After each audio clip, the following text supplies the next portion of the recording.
Welcome to the Research Culture Uncovered podcast, where in every episode we explore what is research culture and what should it be. You'll hear thoughts and opinions from a range of contributors to help you change research culture into what you want it to be. Failure. It's an evocative term. Even just hearing the word induces an emotional reaction in us. But failure is a normal part of working in academia. Whether it's having your journal article torn apart by reviewers, getting that dreaded email that your grant application wasn't successful, or finding out that you didn't get that job you wanted, failure is something that research communities deal with on a regular basis. I'm Taryn, and I'm a researcher-developer at the University of Leeds. The longer I work in academia, the more I am fascinated by the notion of failure and how we deal with it. It's one of those things that, funnily enough, universities have failed to engage with in any meaningful way. We spend a lot of time helping our researchers how to write CVs, apply for funding or develop their leadership skills, but we don't really spend any time helping them develop the practical and emotional tools to manage failure. So, in this week's episode, I'll be diving into this trickiest of topics. I'll consider what failure means, who is allowed to fail, and what we can do to better support our communities. Throughout this episode, you'll hear from researcher developers and academics who are working in this area, and hopefully you'll come away with a few useful points and resources to help you in your own work. But before we think about what we can do, we first need to sit back and think a little bit more about the notion of failure itself. This is something I've been thinking about for a little while now, and at September's Vitae conference held in Birmingham in the UK, I ran a session with Anna Pilz from the University of Edinburgh and Johanna Stadlbauer from the University of Graz in Austria. Both Anna and Johanna are already doing some amazing work supporting researchers to think about failure, and you may remember Anna from our previous episode on how we can support researchers after unsuccessful funding applications. Our Vitae session, called The Forum of Failures and Fiascos, gave us a chance to share our own failures, consider the different stakes of failure, and brainstorm opportunities to embrace, learn from, and even celebrate failure. We caught up after the session to talk about what we learned. Well, I enjoyed doing this, the three of us, because we all brainstormed about our own personal misfortunes in our career so far and compared them to each other, and also analyzed sort of what makes a career misfortune. Why do you perceive it as a career misfortune? So comparing our experiences was helpful, and also comparing the different stakes. For me, I suppose it was a very enriching conversation, and I particularly take away the complexity that failure brings with it, and conversations afterwards about why do we frame it even as failure if it's something that's very common. So if we're thinking about the unsuccess rates of grant applications or fellowship applications, for instance, so if it's normal, then why does it need to be framed within a sense of failure? And I've thought about this a little bit afterwards, and to me it's nonetheless important to kind of quite have that tag, because it's an emotional response. So if I, don't get accepted for a fellowship, I feel like I wasn't good enough, I failed. And I think that's a valid emotional response that we sort of have to acknowledge. And what I take away is one of the ideas that came up in one of the groups is the aftercare, or the acknowledgement to that for those who failure might mean that's the end of a career. One of the interesting things that the session really highlighted for us is the inequity involved in failure. I'm in a position of real privilege where failure isn't just tolerated, it's seen as part of the process.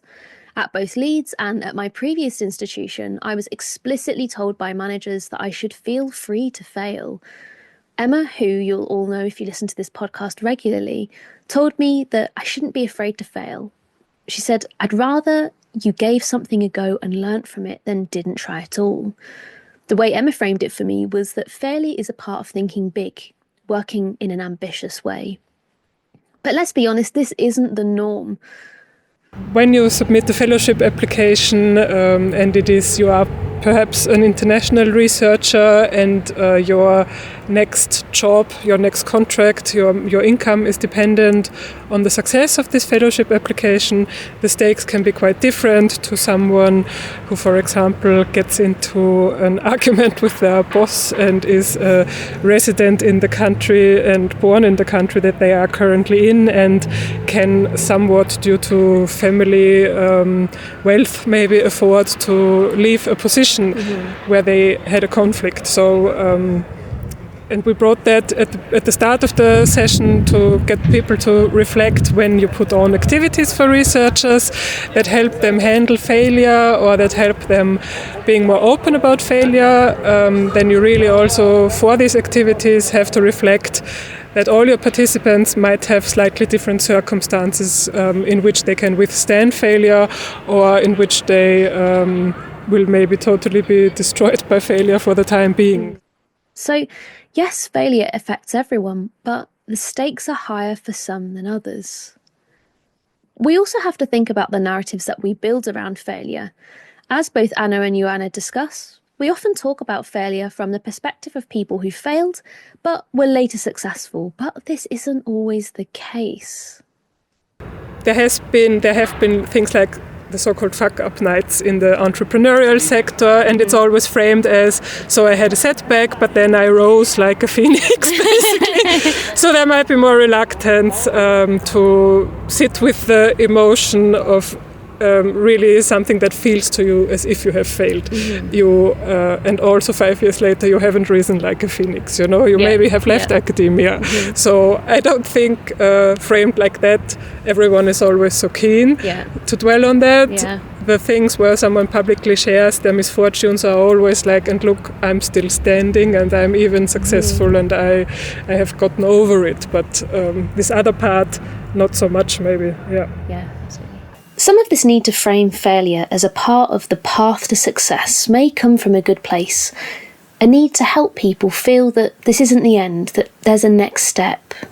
Within the researcher development environment, we're also very keen on proaction and identifying the next steps and how do we move kind of on, action planning and forward looking rather than necessarily addressing and sitting with emotions. So I think there is a reluctance to actually sit with what feels uncomfortable, and I think we need to learn and train ourselves as researcher developers to go into those spaces where we might also feel challenged and uncomfortable. I think this final point from Anna is key. It's really tempting to want to fix things, to move on from failure immediately and think about what you'll do next. But as with any negative emotion, to manage it, we need to learn to sit with it. As researcher developers, we have to learn to be comfortable sitting in those spaces too. Someone who is doing a brilliant job of this is Darcey Gillie. Darcey works as the career doctor, supporting people to think about their careers, and she also works at the University of Edinburgh as a careers consultant. Darcey runs a workshop called Failure, We're Doing It Wrong, which focuses specifically on the emotional side of failure. In the workplace, in our lives, in the lives of the people that we manage, we need to start looking at the emotional dimensions of the things that we experience, not just the task. Darcey's approach is a really interesting one, given its focus on managing our emotions. This shouldn't be equated with resilience, though, which is a term I personally don't really like. Maybe this is me being finicky. I just roll my eyes every time I hear the term resilience. Because I feel like for me, resilience is just an excuse to not change the culture we're working in. Yeah, absolutely. It's kind of shifting. In some cases, it's shifting the blame. In other cases, it's just kind of papering over the cracks. So one of the other approaches I take, and I have to say I never run this workshop the same way twice because it just depends on the audience, is looking at perceived failure. So sometimes I talk to clients who are having a very deep emotional response to failure, but as we talk about it, the failure is not theirs. They're taking on the blame for it. So, unfortunately, I listen to clients who talk about their experiences of racism in the workplace. But through the course of those conversations, helping them unpick their individual experience and helping lift that burden of perceived failure on their part, and doing some of that reparative work with them to help them understand, their experiences in the past and where it's worked and where they felt safe, and where they've had agency and control from the beginning. And when I write the advert saying, we are going to get into uncomfortable places, so please kind of self-evaluate and see if you feel ready to do some of that work. I think some of the other things I do is Chatham House rules. So I set those, or even Las Vegas rules. So, what happens in the workshop stays in the workshop. We're just not even discussing it elsewhere. I also make the point that the assumption that we're making is that we're working with someone who's enjoying positive mental health at that time, because when we start getting into kind of situations of mental ill health, I say, that's a different workshop delivered by a different professional. That's not my expertise. And similarly with specific issues of equality and diversity, I said again, I'm making very flat assumptions, because again, that would be a workshop delivered by a very different professional. And if any of those professionals want to work with me, I think there's good work there to be done, but that's not my expertise. And I feel that would be risky to everyone.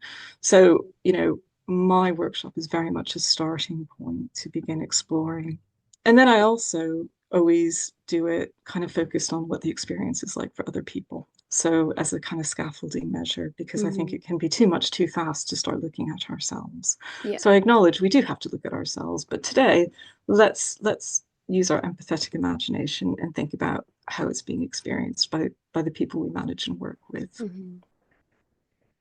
As researcher developers, dealing with the emotions surrounding failure is something that requires real sensitivity from us. And for some people, this is scary. You may not feel comfortable doing that kind of thing yourself. But in Darcey's view, this doesn't need to be difficult, and there are places where we can start. There are things to be done, that, for instance, you're already doing, your work with Anna and Johanna Stadlbauer, is to start getting groups of people together, start working with our counselling colleagues, occupational psychology, the philosophers, the careers professionals, our HR colleagues. The Failspace project, funded by the UK's Arts and Humanities Research Council, has developed an interesting framework for getting different stakeholders in the room to discuss failure. I recently caught up with Leila Jancovich, Professor of Cultural Policy and Participation at the University of Leeds, who led the project.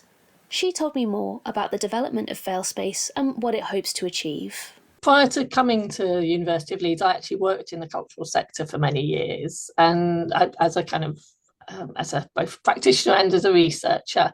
And doing the research, I was both aware of and involved in doing lots of evaluations that were kind of telling great stories of successful projects and fantastic work. And I kind of got increasingly frustrated with the narratives of success and the what seemed like an inability to talk about the failures. And particularly within a context of my work around policy and participation, that we know that there's massive inequalities in the cultural sector in terms of who works in it and who participates in it. So the Failspace started from that kind of question of, why do we tell all these stories and yet the evidence says nothing's really changing? And what would be the benefits if we actually looked at the failures and tried to learn from those failures? Failspace is a really nice reminder that failure is rarely an all or nothing term. Few things in life are an absolute failure or an absolute success. So from the research we did, what we kind of identified was that some of the barriers why people don't talk about failure were because they don't see other people doing it, because people saw success and failure as binary opposites. So you're either one or the other. And so there's no incentive to talk about your failures if it makes you feel personally a failure, and just kind of a general fear and lack of trust between people. So what we did apart from our research, we designed a toolkit to help make conversations about failure more normal. So to help people see examples of other people's failures, so that they were less scared about talking about their own, but more importantly, to understand failures not as binary opposites, but as being on a spectrum, with very little being an absolute success or an absolute failure, most things being somewhere in the middle. So kind of our framework and our toolkit we designed is based on the idea that failure exists across a spectrum, is experienced differently for different people. So what I consider a success, you might consider a failure, and we need to understand those different perspectives. Exists at different times. So what might feel successful on the day might not have a long-term impact, or vice versa. And also exists at different aspects. So something might be really successful at creating a good experience for participants, but might not actually fulfill its fundamental purpose of changing the world, or might be really good in terms of the profile it's got, but might not actually be good for the local people involved in a project. So it's kind of asking people to recognise success and failure as being constantly in negotiation, contingent, but coexisting all the time. It was originally developed for use in the cultural sector, but Leila told me that they've received a lot of interest from other sectors since they developed the tool. But what we found very quickly when we started publishing our research and designing our toolkit were people contacting us from outside the sector saying, oh, this is really interesting. So we have actually been testing it in other sectors. So we've been working with the British Science Association, we've been working with the local trust and community development. We are working with local authorities, and we've found that the framework can be applied in any sector, really. Yeah. It's a tool I'm increasingly kind of being invited to look at within university contexts. Yeah. And I think there's something particularly interesting in a university context, that one of the big problems about failure is the fear of failure from education. Throughout my discussions with Anna, Johanna, Darcey and Leila, one theme kept coming up again and again: fear. At heart, we are scared of failure. We don't see it as an opportunity, and that's because for many of us, there are real serious stakes involved in failure. And that's not something we should shy away from. Failure is a normal part of academic life, but we have to acknowledge its complexity. It affects different people in different ways, and for some, those effects might be entirely negative. But we need to be more open about failure. We need to have these discussions. And from my own experience, there's a kind of liberation in being able to talk about failure openly and honestly. Clearly, these aren't comfortable conversations to have at first, but as you've heard throughout this episode, we already have plenty of tangible ways to start these conversations. The key thing, though, is to resist the urge to immediately take action and give ourselves the time to sit with and work through those feelings. And that's not something that most of us do very often. I've really enjoyed taking the time to think about failure, and for me, this has inspired some work I'm planning for 2025, along with my colleague Helith. But you'll have to come back next year when we'll share more about that. If this is something you found really interesting, then you are in luck. Anna, Johanna and I spent a lot of time during our Vitae session thinking about how we could showcase best practice in this area, and this has led to the development of the Failures repository, full of ideas, inspirations and real-life examples. You'll find a link to the repository in the show notes, where you'll also find links to all of the initiatives and resources mentioned throughout this episode. My hope is that this is just the beginning of a longer conversation. Please do get in touch if you'd like to come onto the show and discuss your own thoughts, experiences and insights into failure in academia. But that's all we have time for today. So, best of luck with your future failures, and we'll see you for another episode soon. Thanks for listening to the Research Culture Uncovered podcast. Please subscribe so you never miss out on our brand new episodes. And if you're enjoying the discussions, give us some love by dropping a 5-star rating and written review, as it helps other research culturists find us. And please share with a friend and show them how to subscribe. Thanks for listening, and here's to you and your research culture.